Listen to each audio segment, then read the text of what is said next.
Hi, this is Michelle Rumschlag, Naturalist, and welcome to Virtual Experiences with the Hancock Park District. It's Friday, so we're hitting the trails. Today you're joining me at Litzenberg Memorial Woods, and we're just off the north parking lot. And this time of year, if you look around, there's not much color out there because all the leaves have fallen down and it's a gray kind of brown landscape. Though there's still beauty to it, you just have to maybe look for it.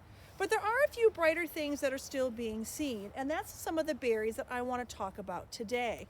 So against this brown background, it's really popping in color, so those birds, those mammals can still see them and have them to eat here as it approaches winter.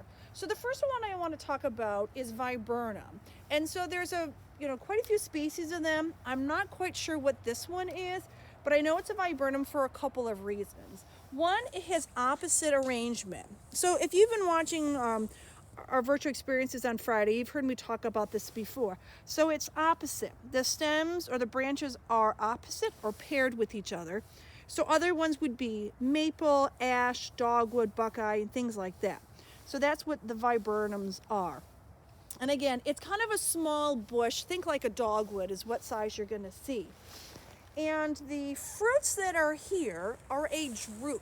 And so a drupe just means that it has a fleshy outside with a stone or a pit in the middle. So think like a peach, think like a cherry. So that's what's happening here. So I think blue jays, cedar waxwings, American robins, cardinals will visit this, eat the fruit, digest that fleshy part, and then they will fly to other parts of the forest and deposit that seed or that stone or pit that's still inside of them. So that's how they're producing other plants in other areas of the park. So again, you don't want to eat anything you find in nature, just to be sure. Information with viburnum berries or the fruits, some of them are edible to people. Again, do your homework. And some of them are mildly poisonous. So I'm not sure what mildly poisonous would do to you. Upset stomach, diarrhea. Again, I'm not going to take my chances. I will leave that for the animals. So again, if you're seeing these red fruits along here, those are viburnums. Another native plant are the type of sumacs. And I highlighted this later in this past summer. And so the only thing really left, we've got a few leaves, are the fruits. So we have three different types of sumacs in Ohio. We have the poisonous, but here at Litzenberg we have the staghorn, which means the ends of the branches are kind of furry, kind of like a velvet antlers of a deer, or they're smooth. And it's kind of hard, though I can kind of feel, I think these might have been a staghorn. You can kind of feel some of maybe the furs on there. But both are going to have these clusters or grouping of fruits here. Again, bright red in color, able to kind of stand out against this kind of brown background. So this would have been one that the pioneers would have used for a couple different reasons. They would have taken them, kind of smushed them, strained them, and made them into a kind of quote-unquote lemonade. Again, they didn't have citrus lemons back in the 1840s available to them, so this is what they would have had for one of their drinks to kind of refresh themselves. Another thing they would have used it for is for dyeing, and so they would have, you can think it might have been a kind of a lighter red color, and so they would have used that in dyeing some of their fabric or even their clothes. So again, this is another one that is native. As we walk along here, we do have some grapevine that's throughout the parks. You can see that's what some of the leaves are right here.